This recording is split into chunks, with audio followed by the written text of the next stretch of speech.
Hi guys, this is Jake at Canadian Cutting Edge, and this is a first impressions and how to assemble video for the new Hapstone R1.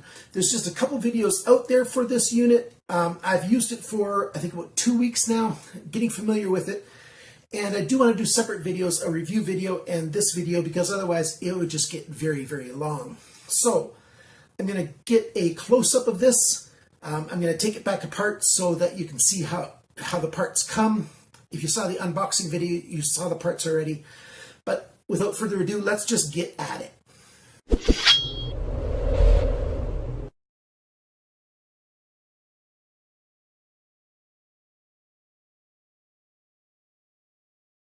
Okay, so this is pretty much a top-down view, but hopefully you get a picture of what we've got here. This is the main piece, and it comes like this. The very first thing that you want to do is put this rod in place. Now this rod has got a washer with a screw on one end right there, and it goes in the bottom, up through that hole, and it's got fairly tight tolerances, but it can get through there without much difficulty at all. And you push it down. Now let's make some room here a little bit. Once you've got that on, this piece comes with it. This is just a whole sleeve that goes over here, and that is to keep this rod from going back down. It can't go down very far anyways, because it'll touch the tabletop down below if it would, but use it anyways. Put it on, pull the rod all the way up, and then tighten this on. So it's nice and tight, but it allows it to turn. You want this rod to be able to turn. So that's a good thing. So that's the main thing to put on there. The next thing you want to do is take this component. Now this is the thickness compensator adjuster. You put it on with the tightening screw down and this adjuster part up. So just place it on there anywhere, it doesn't matter. Next you have this part. This is a hanger. So I'll show you more about that in a minute. But you put it so that it's in this orientation. The floor is that way. Just assume right now that the floor is that way. And this is the orientation you want to hold it in. You put it on here. So the hook is upside down. And let it come on there. I'll just tighten this in place anywhere. It doesn't really matter. And so this part here swivels back and forth this way, and the whole thing can spin. That's good. Next, you undo the parts with these two components. So you've got the stone holder and the rest of the rod for it. Don't assemble it yet. You take off one of these nuts, and you thread the rod through, put that back on, and tighten it up so that you can turn this back to that orientation. The way you want it to end up is with this threaded end pointing towards this end, the wide end of your Hapstone. So the threaded end is right here, and it slides through this system. By the way, listen to this. There's ball bearings inside this orange piece. Very, very smooth action. Make sure the springs are on either side facing the orange block here, so that when you come to the end of your stroke, it absorbs it. So it's like a shock absorber. So now this threaded end meets up with this end here. And so you put it together like this. Let's get this back in front of the camera here a little bit. That goes in there, and you just turn it because there's a threaded hole in there, and you turn it until it bottoms out. Takes a while. There you go. And then you tighten up this screw here to hold it in place. Just thumb tight. That's why it's got thumb screws. And now this is how this hanger works. You can put the rod under the hanger, and now that holds this whole system. I know you probably can't see this whole thing because this is very long. This is over 2 feet. This whole rod now is over 2 feet long once it's all assembled. So that's all assembled the way you want it. I'll talk more about this in a minute. First, I want to finish assembling this. Now, you take these and you open these up. Don't take the screws all the way out. You just open them up so there's a space there, because you want this piece. It's a little bit dirty. That's because I've actually used this machine. And these two slots here go down on here. That's why you got that same basic shape, this round shape and this round shape here. It feeds right on there. Just make sure that the black rubber washers are above this piece here. And you take the included screwdriver. Where did I put it? You take the included screwdriver that comes with the system. This is a hex. I think it's probably a 3mm. I don't know exactly. It's included. And you tighten these screws down, not super tight. You just do it till it's barely tight on one side, the other side till it's barely tight, and then do just like a quarter tighten turn, and then a quarter tighten turn. Make sure that the whole thing is seated all the way down.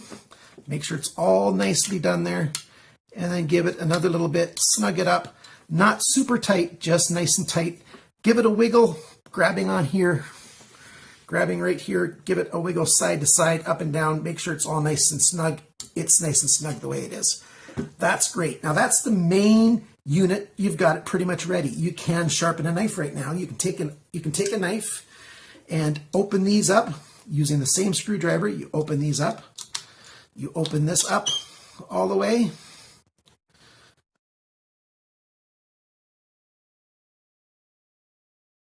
This is how you put a knife on. And, you can tighten this up until it's nice and snug and holding the way you want. What I do often suggest, if your knife blade isn't too thick, if it fits easily within these jaws, I like to use painter's tape. Painter's tape, you can get it in blue or green usually, and I put a little painter's tape on both sides of the knife. That will stop you from marring up the sides of your knife. If you've just got budget knives, who cares? But if you've got nicer knives, and if you're considering buying a system like this, you just might, put that tape on there, make sure it's not wrinkled at all, and then you put the knife in there like that. So we're not going to do that at this moment. We've got some more clamps, and the way these work, they come together. This end's all assembled where the jaws are. This screw comes out all the way. And now let's see if this will focus here. So these jaws, if you can see it, are 3D. There's a little slot right there that's wide. That's the width of this part here. You slide this over and make sure it fits properly. Then you put this screw in and you tighten it down. Get it through. Now don't over tighten it because you're not using it yet. You're just assembling. Do the other side as well. Make sure everything's in place properly before you tighten it all down. Now, see, this one wasn't quite in place. I gave it a wiggle, and then it got seated the right way, and then I could snug it up. Not too tight at all.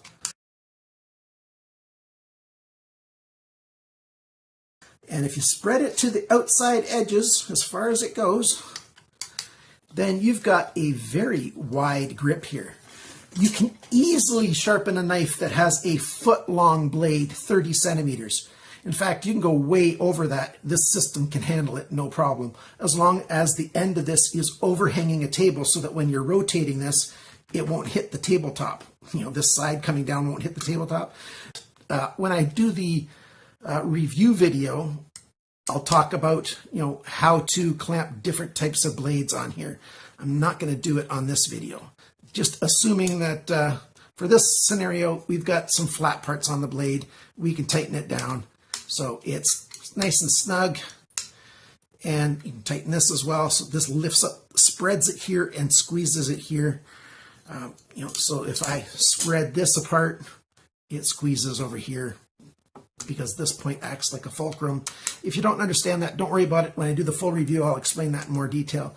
Basically, it's ready to sharpen. So there you go. This is the R1. I really, how many times am I going to say really? I like this system an awful lot. Very good system. The Hapstone R1. I've got links down below where you can buy it. It's out. It's available. It became available everywhere last week in the whole wide world.